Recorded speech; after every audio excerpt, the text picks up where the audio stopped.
Before we jump into the message this morning, would you just bow with me for a word of prayer?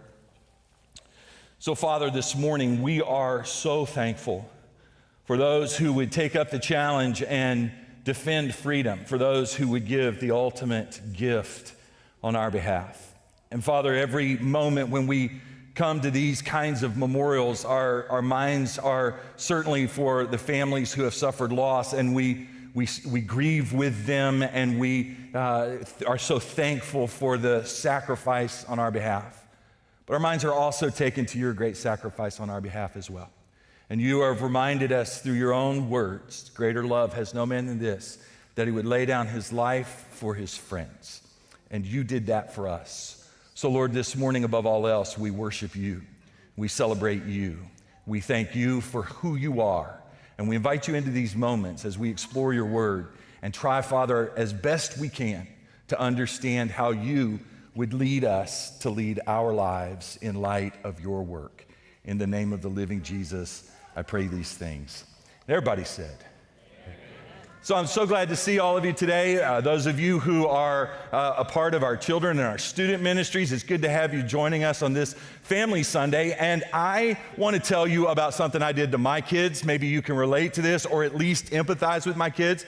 When my oldest daughter was about to enter high school, she had just finished her middle school career and was looking forward to her freshman year. I was being recruited to take a new job and being asked to move from Raleigh, North Carolina to Little Rock, Arkansas. Now, you can imagine starting high school in a brand new place where you'd build a career, had some challenges and anxieties, but as we were going through the process, there was a recruiter that a part of their process was that they would come to us and they would meet with us as potential candidates. And so on this particular couple of days, Rick came over to Raleigh to meet with me and spend some time with me, as well as spend time with my family. And one evening, we were sitting in our living room, and Rick, doing his very best to engage my kids and get them excited about the possibility of leaving what they have known in Raleigh and going to Little Rock, he says to Ashley, "Ashley, do you have any questions?" And Ashley didn't even take a breath. She said, "I got two of them. First, I want to know, do you have women's softball in Little Rock, Arkansas?" Because she had played women's softball and she was looking forward to her high school career as a women's softball player. And secondly, I want to know if you have tornadoes in Little Rock, Arkansas, because she had seen all kinds of things about tornadoes and she was not very interested in it. Rick said, "Easy question, Ashley, great questions. Yes, we have women's softball, and we would love to have you be a part of an Arkansan women's softball program. Secondly, no, we don't have tornadoes in Little Rock." And he began to explain to her how the topography of the land made it unlikely that tornadoes would come to Little Rock. He said, in Arkansas, it's a pretty flat part of the country, you know, and we know Tornado Alley runs up through Oklahoma, which is a border state there to Arkansas.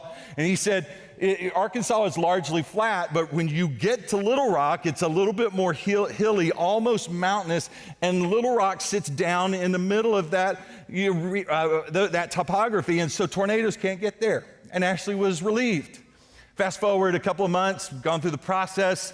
I become the staff member there, and we're excited about that. We had taken a couple of days between jobs so that we could get the kids settled, we could get ourselves acclimated, we could get the house set up. So Carla and I got the kids registered in school, took our girls to school for their first day at school, and we came back to the house to do some setup work, unpacking boxes, those kinds of things, and get the house established. We had some workers in the house doing some punch list kinds of things, and it was one of those days, if you've ever lived in the Mid-South, there are those days where it doesn't seem to ever become day, it seems to be night all the time. It's cloudy, rainy, and it's a dark cloudy. It's not just overcast, it's dark. And it was one of those kinds of days. It was dark and cloudy. And we had the TV on, and we really weren't paying much attention to it until we heard that alert that said there was some kind of breaking news. So we looked up, and the news alert came on. It was the weather people, and they said there are all these tornadoes, and we had no idea where we lived, and they showed this map. And so we called one of the workers in, and we said, "Hey, we're brand new to Pulaski County. Where's Pulaski County on that map, and where are we in relationship to that?" And he just looked at us, he said, "Oh, we're right in the middle of the line of fire." Okay. A few hours go by, the door busts open, Ashley comes in. She doesn't say hello. She doesn't say, "Where's my snack?" She doesn't say, "I'm going to my room." She comes in and she says, "Rick lied." I have spent the entire day sitting in the hallway with my head between my knees because tornadoes were coming. Now, as if that story isn't funny enough, fast forward about 5 days. It's Wednesday afternoon. It's a bright, sunny, hot, Mid-South day. All of a sudden, at dead noon, I guess it should be high noon if I'm going to be a cowboy, at high noon, these air raid sirens start going off. The dog starts panicking. We start panicking. We're out in the yard going, what in the world's happening? We find a neighbor and go, what's going on? Are we under some kind of attack? And they said, no. Those are the tornado sirens. They test them every Wednesday at noon. Now stop and think about this. There are no tornadoes in a place that has tornado sirens. There's something really wrong with that picture. It's funny, we are taught, aren't we, to be prepared. I've had the chance to live in a variety of places across this country, and I've noticed that every place has its own natural disaster that it prepares for. Of course, the Mid-South is preparing for tornadoes. I had a chance to be engaged with some folks in Minnesota one time, and they were having a conversation about the things that they packed and left in the trunk of their car in the event of a blizzard or extreme cold, so they prepare for that. I lived for a period of time in Florida, and I have lived up the eastern seaboard, and any of you that have lived near coastal areas like that know that there's the hurricane preparedness that is a part of life there. You know what you need to have on hand. Of course, with hurricanes, you get a little bit of warning, unlike tornadoes. And then there's, I just moved here about 5 years ago from California, and California has its own set of natural disasters, and I'm not talking about the economy. I'm talking about, that was too easy, I'm sorry. I'm talking about earthquakes, and you learn to get out into open fields away from tall structures, and if you can't do that, get in door frames, cover your head. But we learn to be prepared, don't we? Culturally, we are a culture that is almost obsessed with preparedness. I mean, we go to great lengths to be prepared, and those things that we get prepared for kind of share some basic things in common. One, there's the inevitable arrival that weather is coming or catastrophe is coming. It's going to happen. It's just a matter of whether you're ready for it or not. Secondly, there is the fundamentally unpredictable timing of the event when it's going to occur. In most of these cases, even with a hurricane, there are variables with it that you're not quite sure when it's going to hit. The tornado, you don't know. You can look around and say the conditions are right, but you're not really sure when. And then thirdly, it is imperative that we're ready for the moment. So culturally, we live our lives on high alert, don't we? We're on high alert not just about weather around us, but we save and we prepare for the future because we're on high alert. We work to buy insurance for all kinds of things, for our health and for our cars and for our homes and for our life. We try to be prepared in the event of. We secure things to be prepared in the event of. We secure, frankly, everything we have, whether it's house alarms, car alarms, financial alarms, it doesn't matter. We're on high alert. We live with this heightened sense of alert to all kinds of nefarious activities. Preparedness could be our motto. This morning, Jesus is going to put all of us on high alert. And we've been in a series, and we'll continue to be in a series for the next several weeks and months, and called Jesus Stories. And the story that we're going to look at today is a story where Jesus puts his disciples, and by virtue of that, puts us on high alert. It says we have this need to be prepared. In fact, before we even look at the story, before I engage in teaching you the text, let me just tell you the whole point of the message this morning. It's summed up in a very simple verse, or a very simple statement. It's this: Jesus is coming, get ready and live accordingly. Jesus is coming, get ready and live accordingly. Now, Jesus tells a story to help us understand how important it is that we live on high alert, that we get ready and we live accordingly. If you've got your Bibles, I want to invite you to turn to Matthew chapter 25. You can, if you don't have your Bibles, use your devices, and if you don't have those, we obviously will put it on the screen, but whatever the vehicle is for you to engage with the text, I want you to do that. As we turn to Matthew chapter 25, let me tell you just a little bit about this text first. The story we're going to talk about today is one of a string of stories that Jesus tells in the middle of something that we know as the Olivet Discourse. The book of Matthew records 5 different discourses that Jesus gives. A discourse is where Jesus pauses by virtue usually of some provocative question that he's asked or some circumstance that those followers of Jesus find themselves encountering. Jesus says, here's a moment for me to spend some time teaching, and he gives a discourse. One of the more famous of those discourses is the Sermon on the Mount, back in Matthew chapter 5 and 6 and 7. And if you want to go read that discourse, you certainly can. But this has its own set of notoriety because this discourse, the Olivet Discourse, occurs on the Mount of Olives, and it is a future talk where Jesus has been talking in some of the other discourses about the reality and the impact of living with a kingdom mentality here and now.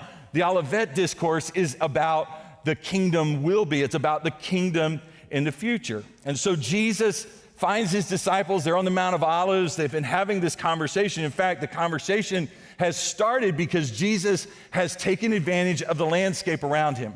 He's standing in a particular place out in front of the disciples, perhaps even sitting, because teachers often sat in that culture. And he's sitting in front of the disciples. And I know I'm not supposed to turn my back to the audience, but if they're back there looking, their landscape that they see is the city of Jerusalem. And the skyline in the city of Jerusalem is spectacular.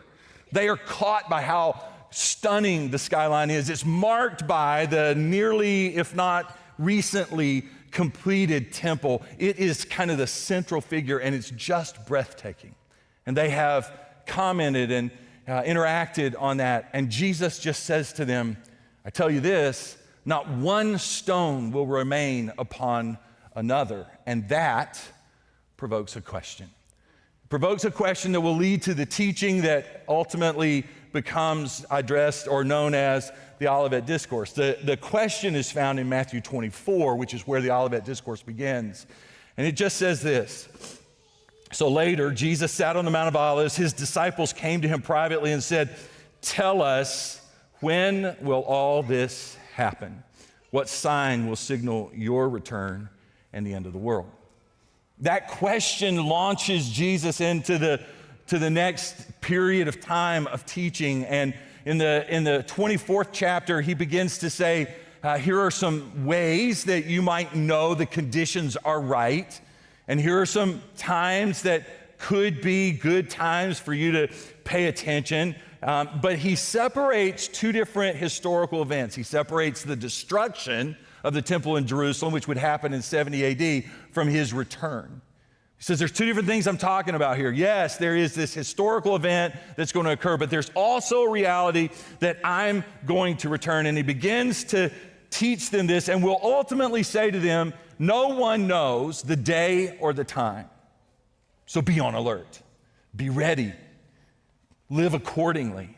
Let's look at the story. The story we're going to look at is actually in the 25th chapter of Matthew. It begins like this. It begins with a future statement. The kingdom of heaven. Then the kingdom of heaven will be like 10 bridesmaids who took their lamps and went to meet the bridegroom. 5 of them were foolish and 5 were wise. The 5 who were foolish didn't take enough oil for their lamps, but the other 5 were wise enough to take along extra oil. When the bridegroom was delayed, they all became drowsy and fell asleep. We're going to pause there for a moment. This is a story about a wedding, a story about the people who are a part of a wedding, a story about 5 bridesmaids who were smart and 5 bridesmaids who were not quite as smart. We need to understand the wedding for a moment. See, a first century wedding in this time that Jesus would be talking about as the disciples would hear this story was an event that took place over 7 days. 7 days, it would start with the ceremony and then would be a week-long party hosted at the home of the groom. Over those 7 days, every member of the village was typically a part of that. So it was a kind of show-stopping moment in the life of a first century Israeli village. And so Jesus is talking about this event. As he's talking about it, he's reminding the disciples of the process by which it happens. At an appointed time, actually, whenever the groom was ready is really the way it worked. The groom would leave his parents' house or his house, depending upon whether or not he had already established his independence. He would leave that house and he would go to the home of the bride, to actually her parents' house. As he would make his way there, he'd bring a few of his friends, but all of the wedding participants and the wedding party, particularly the bridesmaids, would wait outside as he went into the house. Now, this usually occurred in the evening because it was usually evening or nighttime when the weddings began. And so in the evening, the groom would come, he would go into the house of the bride, and there in the house, in a smaller ceremony, a smaller process, the nuptials would be exchanged. Some of you are going, what are nuptials? That's a very preacherish sounding word. It's just where they say, I promise and I vow and I do and that kind of stuff, where they trade their covenants with one another.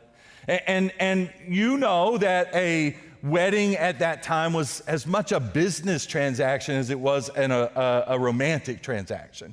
And so all of those affairs would be taken care of. And then when that was done, they would all come out of the house, and the bridesmaids would have torches, because at this point in time it is the middle of the night and fully dark. And the bridesmaids would take those torches and they would light the pathway as the wedding participants would form this processional or parade of sorts and make their way to the groom's home. And then they would go into the groom's home and they would party for the next 6 or 7 days. That's how it happened. Now, these torches are just what you can imagine. They were torches. They were sticks that were either wrapped with oil-soaked rags, or they had a glass bowl on the top of them where the bowl was filled with those oil-soaked rags. Those oil-soaked rags would burn for about 15 minutes. That's how long they lasted. And at the end of that 15 minutes, they would either need to be re-soaked, or if they had been totally destroyed in the burning, they would need to be replaced. So the wise bridesmaids brought enough to replace it, and the foolish brought just enough to last the length of the processional. Here's the problem. There are times where the groom is delayed. Not gets cold feet, not changes his mind, but he's just delayed. Look back down with me, if you will. So verse 6 says, at midnight they were roused by the shout, look, the bridegroom is coming. Come out and meet him. All the bridesmaids got up and prepared their lamps. Then the 5 foolish ones asked the others, please give us some of your oil because our lamps are going out. But the others replied, we don't have enough for all of us. Go and shop and buy some for yourselves. So here's the problem. The groom, for whatever reason, is delayed. We're not told the reason why the groom is delayed. Could be any number of reasonable things. But what we know is the groom was delayed long enough that they got sleepy. Now, I want to be careful here and make sure that you see this. Jesus is not condemning them or speaking poorly of them because they fell asleep. He would talk about that. If you remember in the garden, he'd leave the disciples to pray, and he said, why could you not pray with me for this period of time? But they fell asleep, and that was a negative thing that they fell asleep. But in this instance, that's not true. Jesus is telling us a story, and he's making a point. He's making this point. This is this, that the delay is long enough that the sense of urgency around the event had faded. And Jesus wants to set the stage for all of us to understand that just because he is delayed in returning, it doesn't mean he is not going to return. Don't miss this. Jesus is setting the disciples up for what we now know. We stand at this point in history and can look back and say there is a delay. And he's going, don't lose your sense of urgency just because I don't return fast enough for you, just because I don't show up soon enough. Don't lose that sense of urgency, because just because I'm delayed doesn't mean that I'm not going to return.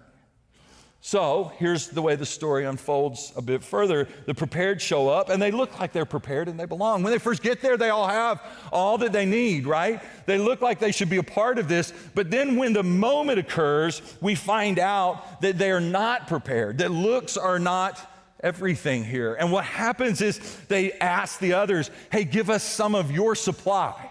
Because the 5 wise bridesmaids, they've brought enough not just for the wait, or not just for the processional, but also to include the time of wait. Just as a parenthesis here, it was not uncommon at all for the groom to be delayed. In fact, it was more common for him to be delayed than it was for him to be on time. And so that speaks to the unpreparedness and the foolishness of not being ready for the inevitable event that the groom would ultimately come. And they ask and they say, hey, can we have some of your supply? Now, if we're not careful, we'll read this story and go, well, we learned this in kindergarten, you're supposed to share, right? And why didn't they share? The problem was articulated in their response. If we share, no one will have light. If we share, the task at hand can't be done. So sharing was not an option. And so the wise bridesmaids say to the foolish bridesmaids, hey, why don't you just go and why don't you just buy yourself some more? Go to a store and get some. He's here. And so here's what happens. Look back down, verse 10. But while they were gone to buy oil, the bridegroom came. Then those who were ready went in with him to the marriage feast, and the door was locked. Later, when the other 5 bridesmaids returned, they stood outside calling, Lord, Lord, open the door for us. But he called back, believe me, I don't know you. Whew. The door was shut, and they were left out. They had missed out on the event because of their unprepared nature. I think it's funny that the suggestion was that they could go to the store. I was thinking about this and running the timeline in my head, so it's about midnight. And I was thinking about my own journey to try to find late night dining in Loudoun County in 2024. Before COVID, I felt like I could find late night dining anywhere I went. But have you noticed that since COVID, everything closes as soon as it gets sunset, right? I mean, it's like there's nothing. If you eat at 8 o'clock at night, you've got limited choices. And if you eat at 10 o'clock at night, you have no choices. And if you want to eat at midnight, you're begging bread, right? It's midnight in first century Israel. Hey, why don't you go to the store? Amazon can't deliver that fast. There was no place they could go. So they left. And the time frame that it would take them to come back would be several hours because they wouldn't have access to a store until the sun came back up. And by the time they get back, the door had been shut and locked. And now the bridegroom says to them when they call out, hey, let us in, pleading and petitioning him for mercy, for grace, for an extension, for an exception. And listen to what he says. I don't even know you. Just a few hours earlier, they were a part of the select who had been invited to be participants in the wedding. They obviously knew either the bride or the groom, but at this point, the groom has distanced himself from them. I am overwhelmed by that response, and I'm reminded that there's an important principle here, and it's this, that the appearance of belonging is not sufficient preparation. If you went out with me and played golf with me, which I don't do very often anymore, I used to, but I would show up and I'd have my bag of golf clubs and you would recognize the name of the clubs. I'd have name brand golf shoes on. I'd wear a golf shirt. It'd be tucked into my pants like a proper golfer. I would look the part.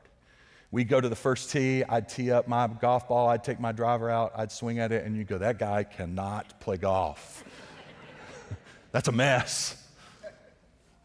Looks are deceiving. And Jesus is teaching this point that the appearance of being prepared is not sufficient preparation. If you're like me, I read the ending of this story and it just hits me hard. I hear the sobering sound of that heavy, hard thud of that wooden door closing and the metal clicking and banging and clanging against itself as the lock turns over. And as if that cold, harsh tone is not enough, the imagery of finality is emphasized in the sound of the voice of the groom declaring, I don't know you. You've missed it. See, we need to be ready and live accordingly for the return of Jesus, even though it seems like he's delayed. That's the point of this story. In fact, Jesus sums it up for us. If you look back down one more time, verse 13, he says, so you too must keep watch, for you do not know the day or the hour of my return. Here's the point of my story. I love when Jesus does this with his parables. When he gets to the end, he says, I'm going to tell you what you need to understand about this story, and that's what he does here.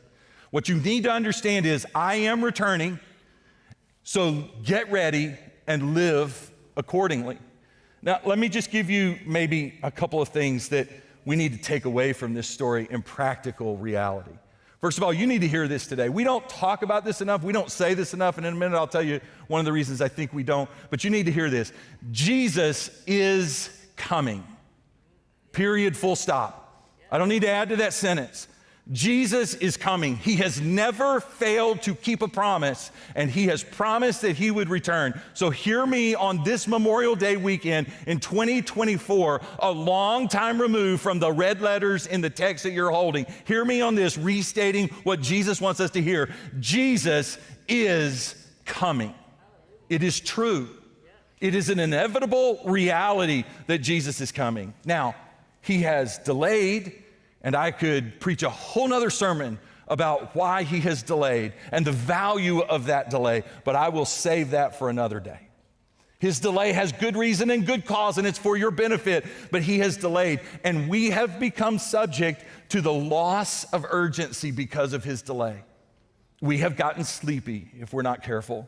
And some of the things that happen when we lose urgency, rather than being prepared, rather than being ready, rather than living accordingly, we just stop talking about it altogether. We stop talking about the reality that Jesus promised that he would return, and that his return is not only inevitable, but it could happen at any point in time. It is imminent. When we get sleepy, when we lose our sense of urgency, we drift into other occupations and fascinations. Or, let me say it differently, as the writer of Hebrews would say it, we get entangled by that sin that so easily wraps us up. We get involved in other things that pull us away from the task at hand, that pull us away from the wedding that is going to occur, that pull us away from the arrival of the groom, that pull us away from living as though we are the bride of Christ. We get wrapped up in so many other things. When we lose that sense of urgency, we get sleepy, and really at our core, we begin to doubt. And actually, we wind up making a joke of this particular promise.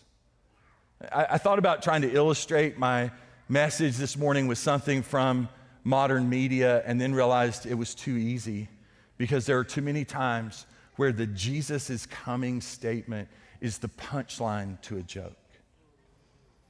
Listen, this is not a joke, and it's not a punchline. This is a very serious, a very faithful, and very important promise.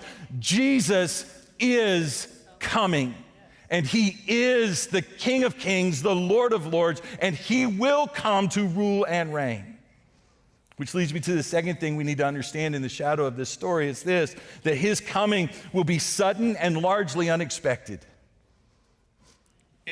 Paul writes it like this in Thessalonians. I love how he says it. He says in 1 Thessalonians 5, which is the next part of that paragraph that Rachel read for us earlier in the worship time, he writes this, now concerning how and when all this will happen, dear brothers and sisters, we don't really need to write you. For you know quite well that the day of the Lord's return will come unexpectedly, like a thief in the night. When people are saying everything is peaceful and secure, then disaster will fall on them as suddenly as a pregnant woman's labor pains begin, and there will be no escape. Paul and millions of others who follow Jesus throughout the centuries have lived in light of this truth, that Jesus' coming could happen at any moment. I might not be able to get to the end of this message before he returns with that loud shout that was described earlier in the reading that we had.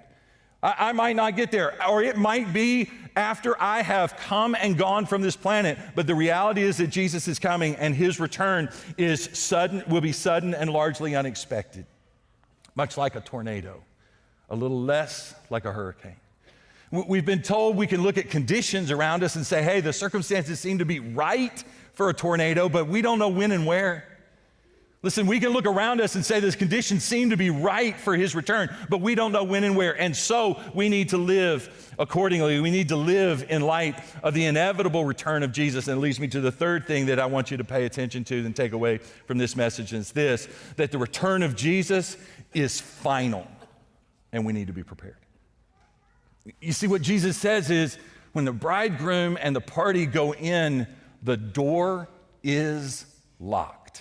I have that underlined in my Bible because it reinforces for me the urgency of what we're talking about today. It reinforces for me the need for me to be prepared and for me to live prepared for the inevitable return of Jesus, because when he returns, there is no extension. This is not like the government and you file for a tax extension. You're living in that extension right now. The very breath you're breathing is that extension. There is no extension once he returns. It will be over, and those who are prepared will be a part of the party, and those who are not prepared will be on the outside, and he says that he will say on that day, I do not know you. We have to live prepared and in light of our King's return. And it leads me to the very last thing I'll leave you with this morning. And it's this, that the unprepared will not be allowed into the party that God is preparing for those he knows. I realize you say, well, haven't you already said this, Lee? Yeah, I have. I hope you've heard this from the very beginning, that there is a finality in Jesus' return. There's an inevitability in Jesus' return. And for those who are not prepared, for those who have not done what is necessary to be a part of the party, time will be up and you will be left out. I was having coffee one morning with a business partner of mine, and we were working through the affairs of the church that we were leading, and I got a phone call. The other end of the phone call was a voice that just said, Pastor, you need to head over to the McIntyre's house as quickly as you can. A little backstory about the McIntyres. Craig and Denise's son, Merrick, was in elementary school when the McIntyre family was headed out on a vacation. They were in their minivan. Merrick was sitting in the back seat of the minivan, and for whatever reason, someone rear-ended them without even trying to stop. The seat where Merrick was pushed into the seat in front of it, and Merrick was pinned between them. He suffered all kinds of bodily injuries, including severe traumatic brain injury. I remember standing by Merrick's bed at Children's Hospital for hours, multiple times, just pleading with the Lord, heal this kid, spare his life. And I remember the celebration that both my heart and our church as a whole went through when the doctors came and said, we think he's out of the woods. Now we begin the process of rehabilitation. And so we stood alongside Merrick and we prayed that God would restore to him the ability to speak, that God would restore to him the ability to see, that God would restore to him the ability to walk. And we watched as piece by piece by piece, God answered prayers, and Merrick could see, and Merrick could speak, and Merrick could walk. And although altered in his existence, Merrick had been restored to health and vitality. Merrick was 16 years old when I got this phone call, and Merrick was one of those kids that because of that traumatic brain injury, he was very childlike, although very mature beneath his external appearance. And so in his childlike way, every single Sunday, without fail, after his accident, Merrick would come at the end of a message, and he would stand in front of me, put his hands on his hips like this, and he'd take his big, deep breath, and he would go, "You're Batman." I'd laugh. He'd say, "You're my superhero, Pastor, because you tell me about Jesus." Every single Sunday, we had that exchange. I got to the McIntyre house on that day. When I went in, Craig and Denise were beside themselves distraught, and Merrick was stretched out on the floor, and for no reason known to man, he had died in his sleep as a 16-year-old boy. It was a hard, hard season. But we took comfort in this, that young man loved Jesus. He was prepared. I don't care how old you are. I don't care what kind of health you're in.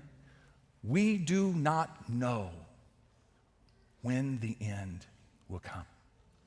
Whether by death or by the return of Jesus, it is an inevitable reality for which we need to be on high alert.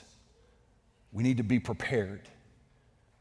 You know where this goes. Most of you, if not all of you, have sat under the preaching of the Bible in various places, including this place. And I know that we have said this regularly. The preparation begins. It doesn't end with, but it begins with beginning a relationship with Jesus where we invite him to take our sins, as we have sung about, and to forgive our sins and to change us into his likeness.